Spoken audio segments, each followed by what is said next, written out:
You know how at the end of a movie there's always that line, "No animals were harmed in the making of this film"? Well, Apocalypse Now doesn't have that.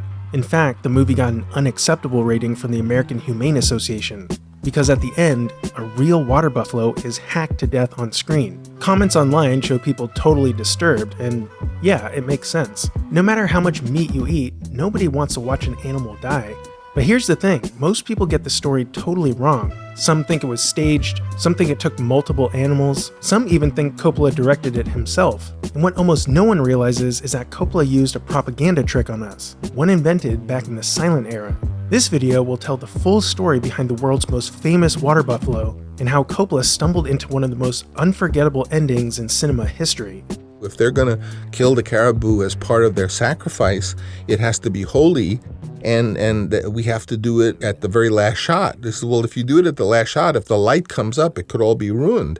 Terminate with extreme prejudice. Are you an assassin or a soldier? At this point in the production, Brando and Hopper had left, and Coppola had made a choice. He was going to end the movie with something mythic and symbolic, not the massive battle the audience would be expecting. It was a bold move, but because of Brando's delays and Coppola's own struggle to crack the ending, he was left with only a few days to shoot it. So he rushed out a version of the scene. Willard kills Kurtz, the Montagnards peek in, the photojournalist snaps a picture of the body and says, "This is the picture of the whole Vietnam War," and Willard walks through Kurtz's followers to the boat and leaves. That was the ending. Maybe it could work in the edit, but maybe not. And the stakes weren't just behind the scenes. The entire story, Willard's journey up the river, Coppola's journey through this production, was all building toward this one moment, the death of Kurtz. They had already filmed some of the biggest and most spectacular sequences in movie history, so if the final scene couldn't top them, and couldn't answer the question the story had been building toward, then the story would fail. And if the story failed, the movie failed. And if the movie failed, Coppola would lose everything. He didn't know it yet, but something he had witnessed weeks earlier, something raw and real, was about to change everything. The Ifugao tribe had agreed to live on the set and play Kurtz's army, but only if they were provided with chickens, pigs, and 2 carabao, a type of local water buffalo, for ritual slaughter and to feed the tribe. These might have been the same water buffalo seen earlier in the medevac and Kilgore scenes. Eleanor Coppola got special permission to film a big feast and ceremony at one of the priests' houses, where there was lots of dancing and ceremonial chanting. At the same time, Coppola was in yet another endless discussion with Brando. But on this night, he and Brando decided that they would approach the Kurtz character more as a larger-than-life mythological figure. The next morning, Eleanor came back and found that some of the priests were still chanting from the night before. Earlier that morning, one of the priests had killed a chicken and examined its bile to tell the fortunes of the tribe, and the signs were very positive. The ceremony continued with the ritual slaughter of pigs, and then the meat was divided up among the households. Eleanor was told that next would be the ritual slaughter of one of their 2 water buffaloes and a feast. Eleanor knew that she had to go get Francis to come see it. She heard the hum of Francis's electric typewriter as she entered his writing room, but he wasn't sitting at the desk. She looked over and saw him lying on the couch. He was stuck on the ending and miserable. Francis was reluctant with so much work ahead of him, but ultimately agreed to come. They walked up to see the water buffalo tied to a tree with 2 priests chanting nearby. Eleanor wrote, "Suddenly I heard a rush from behind me, and 4 men with bolo knives ran past and began whacking at the carabao." Eleanor thought that it felt more humane than how animals are killed in the US. The water buffalo had been well cared for beforehand, and the killing itself was quick and respectful. Assistant director Jerry Zeismer noted that the crew stood around and watched and seemed both appalled and fascinated by the killings, and many of them quietly took pictures throughout. The ritual was a traditional kanao ceremony, practiced by the Ifugao for centuries.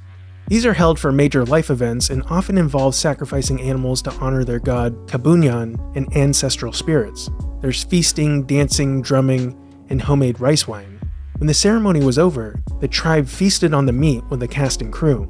Zeismer said that the once quiet Ifugao would grab their portion and sprint screaming into the jungle. By the end, the entire water buffalo was gone, and so were they. The tribe's leader offered Francis and Eleanor the water buffalo's heart, a part normally reserved for himself. Francis accepted. The gesture meant a lot to him, but it also gave him an idea. There would be another ritual for the second water buffalo, and he saw it as a chance to film something real, something that could show Kurtz's Montagnard army as more than just set dressing. It would likely replace an 11-minute sequence where they parade Willard in a bamboo cage. That scene was big, chaotic, and forced. But now Coppola saw a chance to do something more meaningful. An ancient ritual that could bring emotional and thematic weight to Willard's journey into the temple, and eventually to the ending itself. This wasn't a private ritual being exploited, it was a community tradition central to Ifugao life, but rarely seen by people outside the tribe. And now, through circumstance, the Ifugao would have the chance to share it with the world, a real cultural event captured as it unfolded like a documentary. Coppola had experienced something profound, something that not only fit perfectly with the movie's themes, but also offered another opportunity to apply his core filmmaking philosophy: let the part play the actor. In a memo, Coppola wrote, "I must not forget another character, which is the Montagnards. They are too neutral as I'm doing them. They just stand around. I must try to establish the nature of the Montagnard as a character in the movie. That character should be that of the natural man. Nothing is dishonest, and there ought to be a personality to the Montagnards that's, in a way, totally innocent." He started imagining how the ritual could fit into the movie, leaning into the shock of the slaughter, and even involving Kurtz's American soldiers. He wrote, "We go to the first scene of the ritual, which should be made up of alternating movement of dancing natives and eventually leading us to the surprise and staying with maybe Charlie Robinson and Colby, or maybe just Colby, integrating the fact that there are some Americans in Kurtz's domain. Since Colby would have been killed before the climax, this tells me that Coppola was still trying to figure out where the ritual would fit. As part of the tradition, the Ifugao tribe would spend the time leading up to the ceremony treating the water buffalo like royalty, keeping it washed, fed, and giving it constant affection. But it would be almost 2 months before the sequence was actually shot. During that time, Coppola used Brando's last days to film Willard kill Kurtz based on his memo referencing myths like the Golden Bough and the Fisher King. What Coppola still needed to shoot was Willard sneaking into the temple to kill Kurtz. He decided that he could use the giant ceremony as an obstacle Willard would need to get past. Coppola arrived to scope out the spot where the sequence would begin, but something didn't make sense. Production designer Dean Tavoularis and his crew had spent a full day building a 30-foot jungle-covered hill. Coppola asked what it was for, and Tavoularis said it's where Willard crawls over to enter the camp. You know, this iconic shot of Willard climbing over a hill. Coppola got quiet, and cinematographer Vittorio Storaro suggested a crane shot, but Coppola pulled Tavoularis aside and softly said, "I don't see a hill." Tavoularis asked what he had in mind, and Coppola said, "A swamp." Tavoularis stared up at the hill his team had spent 24 hours building. "A swamp?" Coppola said, "Yes, and it has to be right here because I want to see the temple and the dancing as he comes out of the water." After a beat, Tavoularis nodded. "It'll be a swamp by tomorrow afternoon." They both laughed and apologized for the miscommunication. On November 11th, Eleanor wrote, "About 25 laborers have already begun digging out an area to be filled with water. It had to be ready in about 3 hours, completely finished with shrubs and plants and grass for the first shot." Dean was directing his crew to place the wooden sculptures for the killing of the Carabao festival that was going to be part of the background for the shot. Now, you might notice that we don't actually see the ceremony in the shot of Willard coming out of the water. We'll come back to that. The timeline gets very confusing here because Coppola's commentary claims that everything was shot in one night, but Eleanor's diary has this at over a week before the ceremony. Maybe they shot this close version earlier. But just so we're clear, this wasn't Hollywood mud. He also, with this camouflage paint, it comes out of the muddy water, you know, with the dry eyes in the water and smoke and yellow smoke and all kinds of... He didn't particularly like it. He said, "Yeah, is this hygienic?" But he did it. I would say 99% of the other actors wouldn't have done it. This image wasn't exactly new. It was there from the beginning, in the opening of John Milius's 1969 script. A foul swamp, a helmet rising, eyes just above the water, one of Kurtz's psychedelic soldiers. Coppola's 1975 rewrite takes it further. He calls it a primeval swamp, in a jungle that could be 1,000,000 years old. We talked before about how Coppola saw the river as a journey backward through time. Kurtz lived at the end of that timeline, in a primal past. Willard comes out of the muck, almost like the earliest human ancestor crawling out of the primordial mud on nothing but animal instinct, showing us we haven't come far at all. In the workprint, we see a wider shot of Willard coming out of the water and actually see him crawl onto the land. And here is where we see that this would have led into a long tracking shot into the ceremony. In the 5-hour workprint, this sequence plays out very differently. This workprint keeps showing us how a movie can be saved in the edit.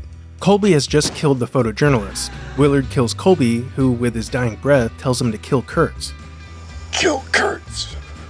Meanwhile, Kurtz's Montagnard army begins preparations for the water buffalo sacrifice. Lance stands nearby, watching. Willard rises from the water and crawls towards the ritual, as When the Music's Over by The Doors blares in the background. He slinks around the edges of the festival, blending in, even starting to dance along with the crowd. He takes a swig from a canteen, likely laced with LSD, pulls out the same knife he used on Colby, and kills 2 people nearby. Lance washes a papier-mâché effigy of the water buffalo. Willard, now in a primal trance-like state, rubs blood or mud on himself as the rain falls. He stalks through the chaos, making strange, sensual movements. From the temple doorway, Kurtz watches, but it's not Brando. By this point, he had returned to Tahiti. Instead, we see Pete Cooper, the patrol boat keeper, standing in as Kurtz. He shaved his head and wore platform shoes to appear way taller than Brando's 5'9" frame. Lance dances with the others. Willard, now wearing a beret, stares at his muddy, blood-soaked hands. On the soundtrack, Jim Morrison screams, "We want the world and we want it," as Willard charges one of Kurtz's American soldiers with a spear. The man grabs one of the 3 young girls, known as the 3 Sisters, to use as a human shield, but Willard doesn't hesitate. He drives the spear through the girl and into the man as Morrison wails.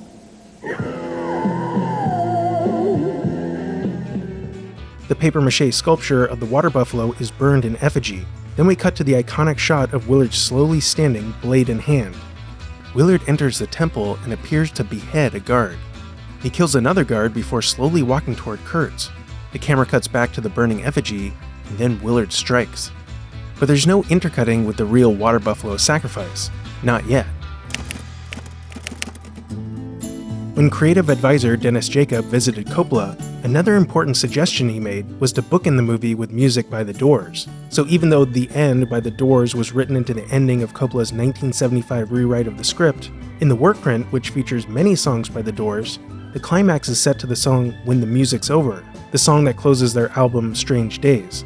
It's interesting to hear these lyrics over Kurtz's death scene, like "Cancel my subscription to the resurrection, send my credentials to the house of detention. The face in the mirror won't stop. Before I sink into the big sleep, I want to hear the scream of the butterfly. What have they done to the earth? What have they done to our fair sister? Ravaged and plundered and ripped her and bit her. Stuck her with knives in the side of the dawn and tied her with fences and dragged her down. When the music's over, turn out the lights."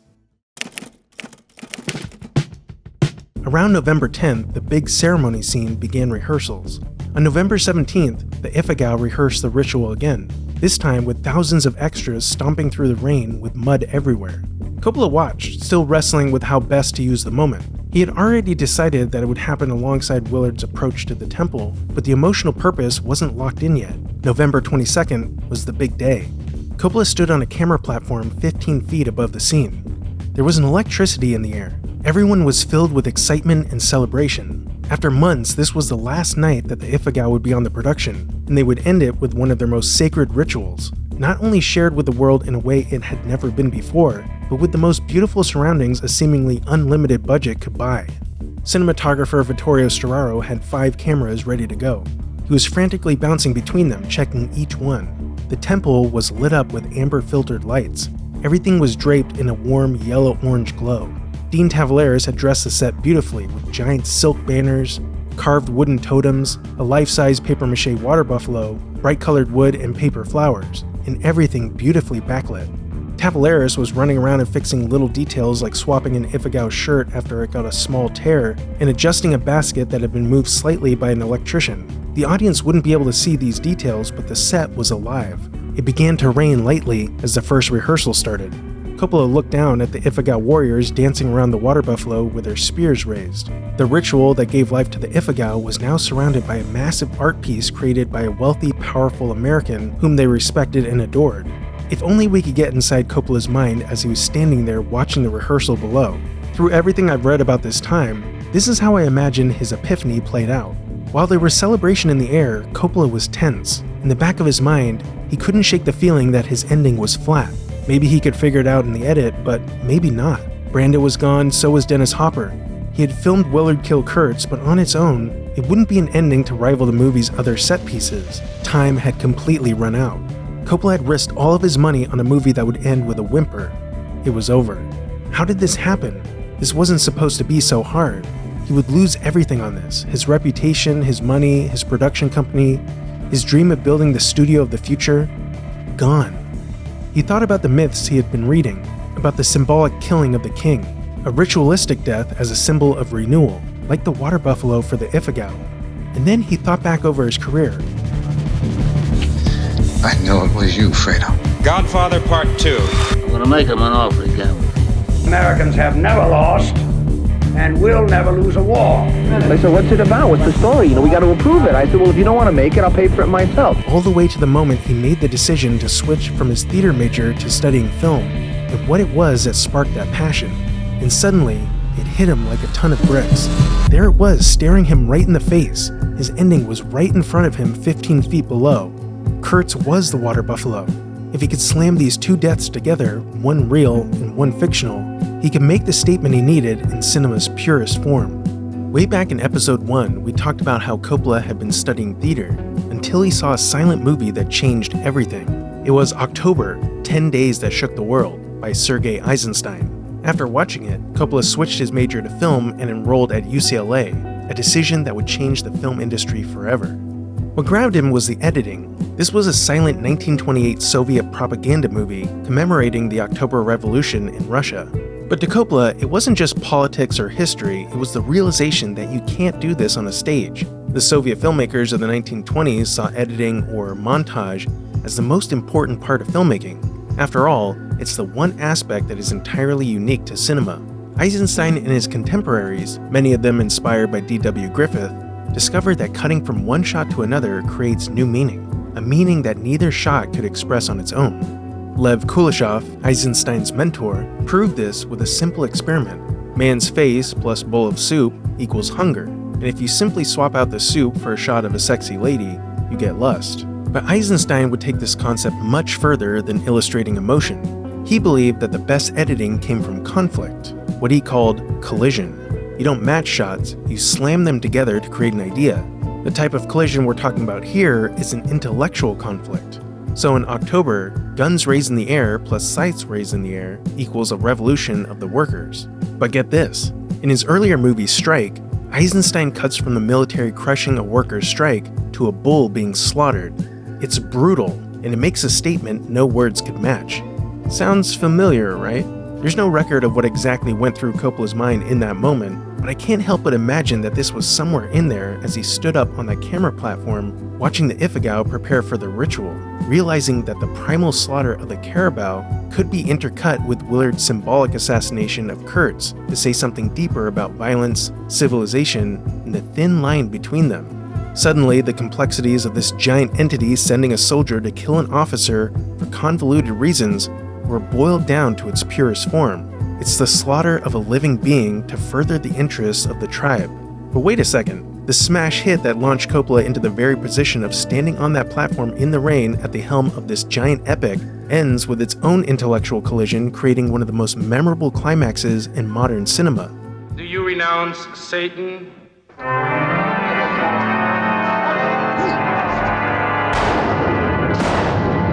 do renounce him. Maybe that kind of collision editing could work again.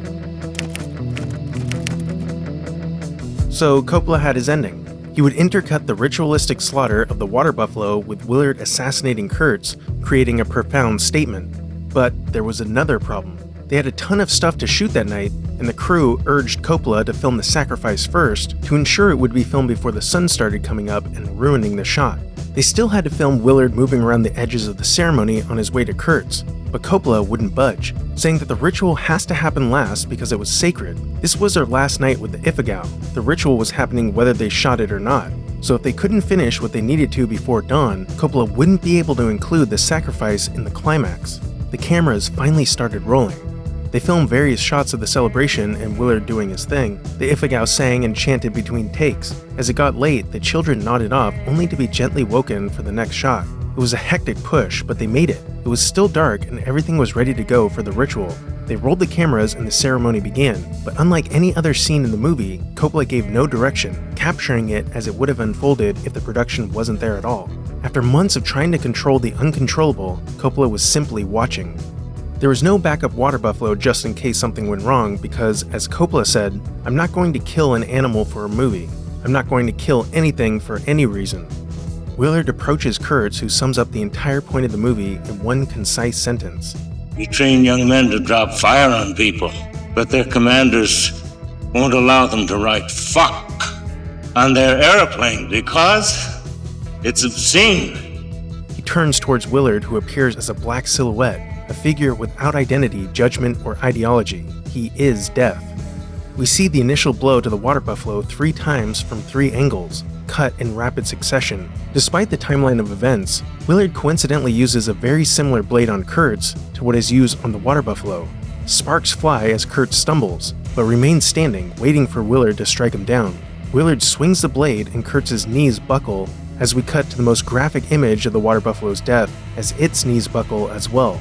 Interestingly, the killing of Kurtz is implied through quick cuts with blows happening in shadow or off-screen. The only gore we see in the scene is from the animal, not the character, and that contrast makes the moment hit even harder. It's graphic, brutal, and disturbing as we see the life go out of a real animal's eyes. A real death and an artificial death forever intertwined. But here's the twist. Forget everything about all the context I've said trying to make you feel better about the circumstances surrounding the water buffalo's death for a second, and think back to the very first time you saw this moment. This is the heart of darkness. We're literally watching a real, brutal ending of one life by another, whether that be for sustenance, survival, different ideologies, or even art. If you were disgusted or offended by what you saw, then the movie worked. Coppola took Eisenstein's intellectual collision of images and evolved it. We don't normally see death this way. When Kurtz is killed, it's a powerful moment, but it's still part of a story. We know it isn't real. It's something we can process as entertainment, but the slaughter of the water buffalo is different. A real animal died on camera, and that crosses a line for a lot of people, and it raises 2 separate moral questions. The first is about what we're seeing, a tribe carrying out a ritual killing as part of their culture and survival. That might seem cruel to us, but they're doing it themselves. They understand it, and they accept the cost. Our society has outsourced those burdens. In most of our lives, animals are killed far away, out of sight, so we don't have to think about it. It doesn't matter whether you avoid animal products or personally slaughter your own meat. Advanced societies benefit from all sorts of things we never have to see, from systems that stay hidden because if we really looked at them, we might not be able to justify what we saw. The more complex the system, the easier it is to hide the parts we can't justify. There's no sense of morality when you need to kill to survive, but what about in order to win a war? It's tough because there's no simple answer, you can't ignore it, but living your life obsessed with it doesn't work either. The second question is harder to shake. Should it have been shown at all? Coppola didn't kill the water buffalo, the ritual was going to happen no matter what, but he chose to film it, and he chose to make it part of the climax of a movie. That bothers people too, not just the act itself, but that they weren't prepared for it. That something this raw and upsetting was placed in front of them as part of what is supposed to be art. But by intertwining Kurtz's fictional death with the water buffalo's real death, those 2 moments become emotionally tangled. The death of a man that never existed starts to carry the weight of a real one. The reality and fiction bleed into each other, and because the death of the animal is real, it transfers some of that visceral weight, some of that horror, onto something that is otherwise artificial. Kurtz's last words as he lays dying are, "The horror, the horror." It's his final recognition that beneath all of the rules, systems, and justifications of civilization lies something primal, brutal, and morally incomprehensible, and that to survive or win a war, you have to face that horror within yourself. Willard grabs his head. Is he grabbing his head from the shock of what he's just done, or is he covering his ears because he doesn't want to hear about the horror? We don't know if the Ifugao understood how the filming of their ritual would be used in the movie, or if they would have approved, or if they ever saw the final result. Did turning this real ceremony into a climax of a fictional war movie strip it of its meaning and turn it into an aesthetic object in someone else's story? It's hard to say. By all accounts, the Ifugao seemed proud to be involved. They had a deep respect for Coppola, Sheen, and the others on set, and they were paid according to the terms they set. And their ceremony was shared with millions of people around the world. But while Coppola gained the artistic and financial reward, it's hard to imagine that the Ifugao would have minded. These concerns don't cancel out the sense of pride they seem to feel, or the possibility that they saw this as a rare opportunity to share something meaningful. really the ending was there in front of my face the whole time and I couldn't see it, that ultimately all I had to do was for him, the killer, to go up and kill the king. I'm sure I've missed a whole bunch of opportunities, and I'm going to miss others, but I caught a lot of them too. And in the end, it's how many I catch, not how many I lose. It would be a year later, in December 1977, that the Doors song The End was added to the climax, despite the song being specifically cited in Coppola's 1975 rewrite of the script. This song features psychedelic sounds and lyrics that were originally written about Jim Morrison's breakup with a girlfriend, but evolved over many performances into ones that reference the West, a killer, and climaxes in a pulsing crescendo of hypnotic tones, primal screams, and obscenities.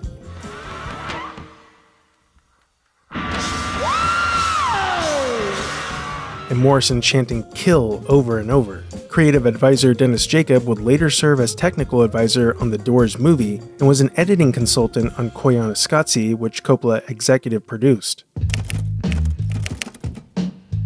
Throughout the Kurtz sequence, we get several shots focusing on this woman.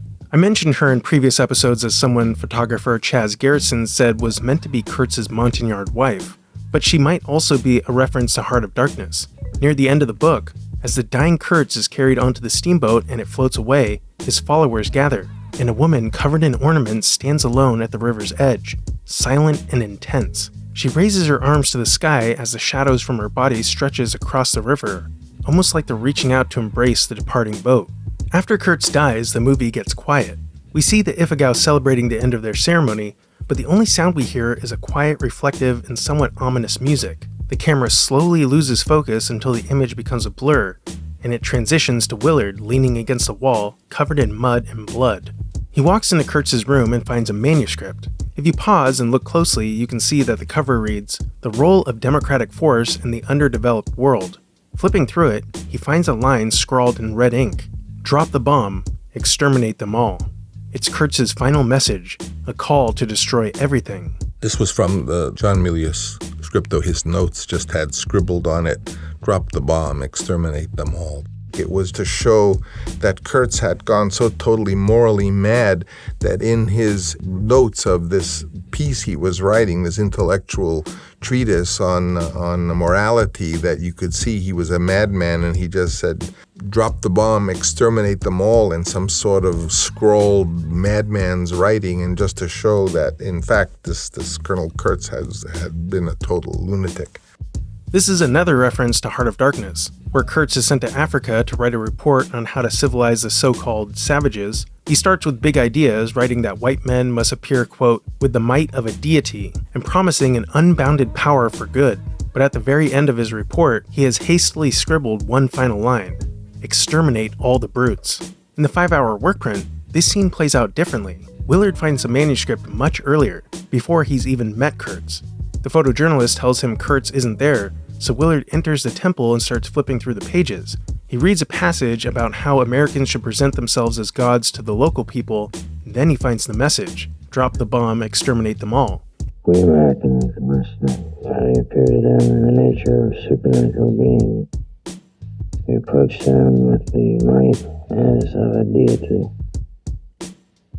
By simple exercise, the longbow can do something for good, practically unbounded. In that version, it seems like Kurtz had a similar mission to Kurtz in Conrad's story, and had this idealistic idea of bringing American values to another country, but in practice he gave up and wanted to wipe out everyone. But in the final cut of the movie, Willard finds the manuscript after Kurtz is dead, and that changes everything.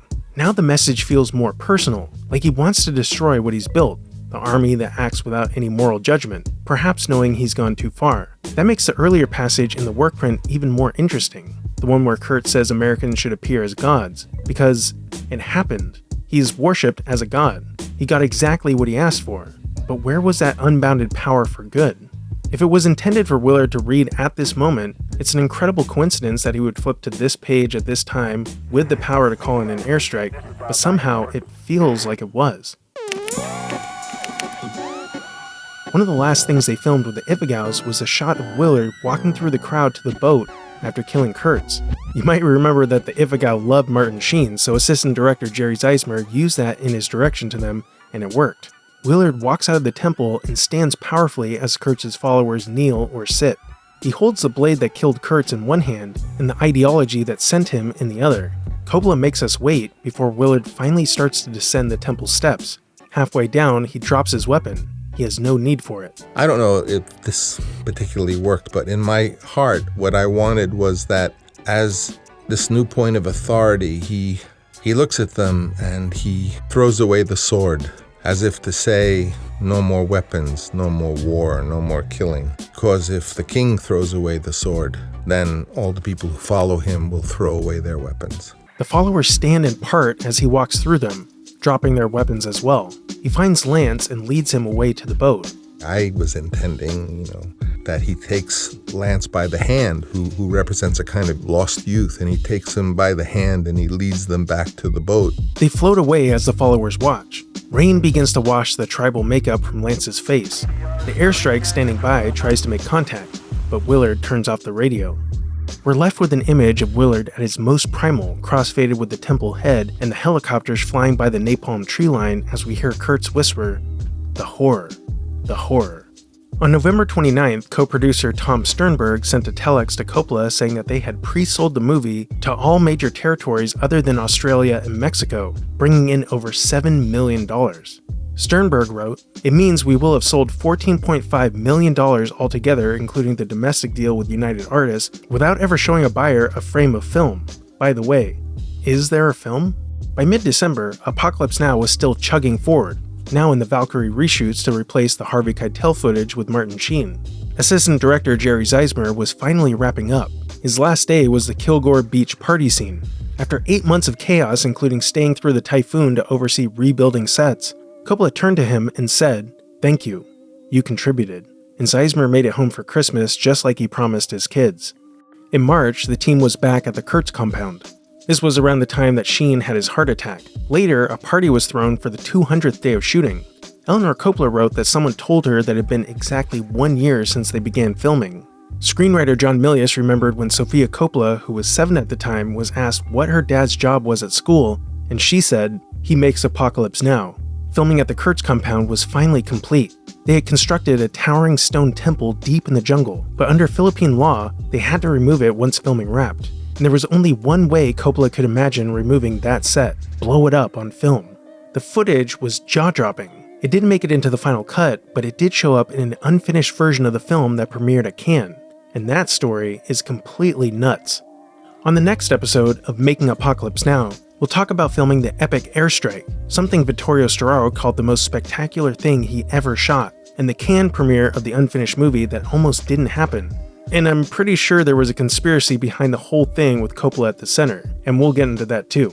If you're interested in learning more about Canal ceremonies and Soviet montage, check out this episode's companion PDF. It's just $1 and it really helps the channel. Or you can support CinemaTyler on Patreon at the $5 level and get access to all of the PDFs I've made for this series.